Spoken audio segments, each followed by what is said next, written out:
Welcome back to Power CEOs, the truth behind the business. I am here with Sylvia Kang, and we have just had a very great conversation before the commercial. Sylvia, we were talking about once we achieve these milestones and these successes within our business journey, within our personal financial journey, we look for what is it that motivates us and what keeps us moving and shaking. And one of the things that you said that I really want to dive into even more is you mentioned that you've started speaking and doing appearances and PR, and it's been inspiring other people, and that is a part of what's fueling your success and fueling purpose for you. And one of the biggest gaps for female entrepreneurs has been strong mentorship, strong leadership, and those role models who paved the way. So I want to dive a little into that because as you are currently on this journey, you've done a lot of self-development. You've done a lot. What is it that you find would be is missing, or that would be really beneficial for women who are moving into entrepreneurship, female founders? What can we do? How can we show up, and how can we mentor and link arms with other ladies so that we can provide and fill those gaps? Yeah, so that's a great question. So there's definitely a lot of challenges as a women entrepreneur, and because of society, the social stigma is that the entrepreneur, the leader, are supposed to be a man, and it better to be a white man. So that's more trustworthiness, and you will be easier to raise money. And when you manage your team, usually women as a leader, if you're pushing things really hard and as a demanding, aggressive, ambitious leadership styles usually considered as men, but for men was more like a determined the great leadership and so on. So those are what's existing. We cannot change them overnight. But I think as the how I grew my career, there's several things we could do by ourselves. I think one thing is that you have to do a really good job. So unfortunately, for this world, maybe you just have to do 1.5 times as well as your white male peer in order to really get the same opportunity. This is especially true at the beginning. So I don't say that as like really I don't see that as a like less like unfairness than more like I really want to do my best in for be responsible for my company and for my customer or so on. So it's not something gonna hurt you. That's a foundation for everything. And I think after that there's many other things like how do you really strategically grow your personal brand and the company brand. So that's very important because if you look at every person, right? So how do we really impress others? How do we build a connection? How do we build trust with a customer, with an investor, and so on? Everyone has a different angle. It's not like female all the same and men all the same. So and you have your own strengths. Maybe you talk really well. You connect with people really well. Maybe you are doing fantastic job on product development. Maybe you know R&D so well. Maybe you just can resonate with others' feeling, other emotion, so you can design really good UX and UI for your consumer product. Things like this. I think leverage that strength and really position that strategically, so to really make people hear you and make people appreciate where your strength is at, and that's very important too. And in addition to that, you can build a complementary team. So this goes back to what I was talking earlier. I read so many books, and I think the self-awareness is so important. So we have to aware we are women, and we're in whatever this society is, and how people might be perceiving us, might be perceiving our startup ideas.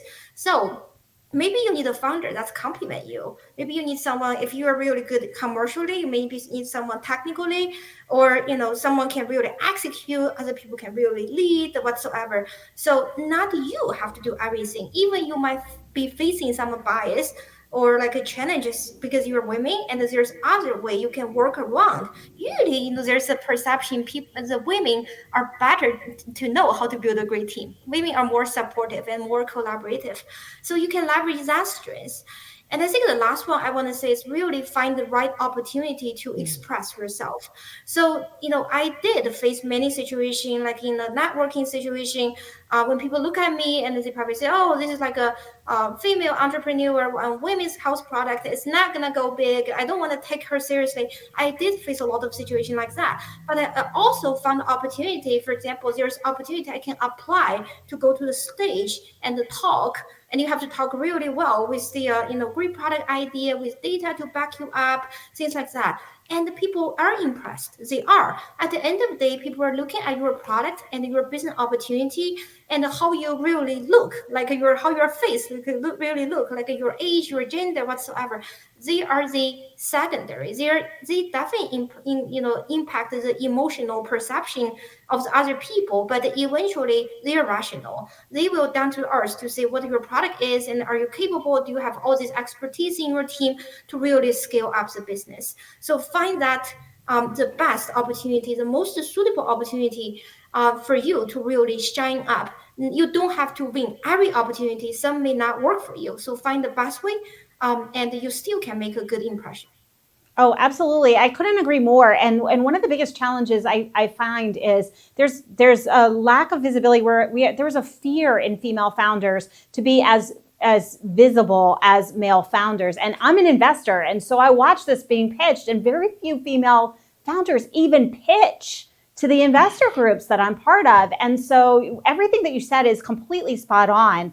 And so if you're watching this, it's time to shine. Find the pieces that you need to strengthen, find the team members that you need so that you have the greatest team to present. And don't be afraid to step on that stage, because there are people who are listening, such as myself, for those female founders who are going to present in that way and be very confident and be surrounded by the right team to make things happen.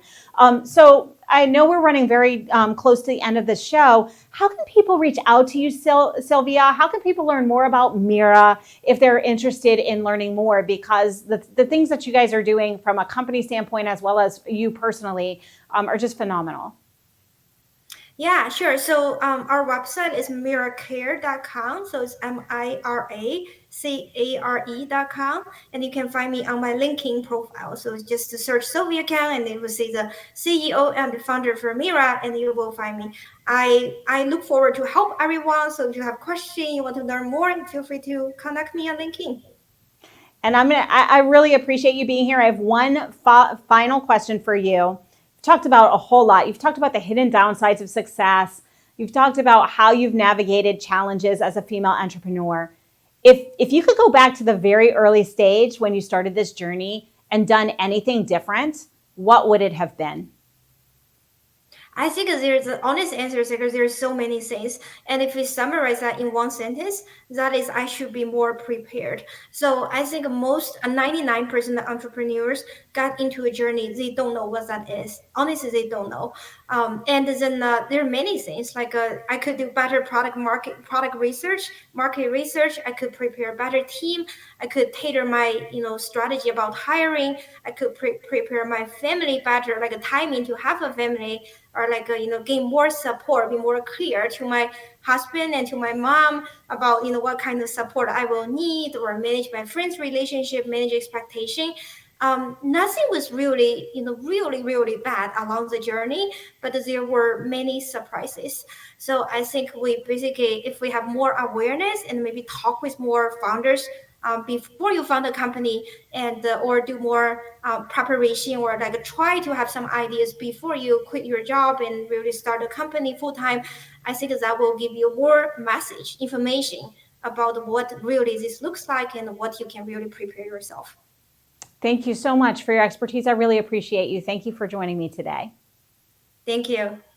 And you, yes, you, unfortunately, all good things come to an end, including this show. But the good news is you have an action step. If you've listened today, you've heard Sylvia talk about some of the things that we can do. We could be more prepared.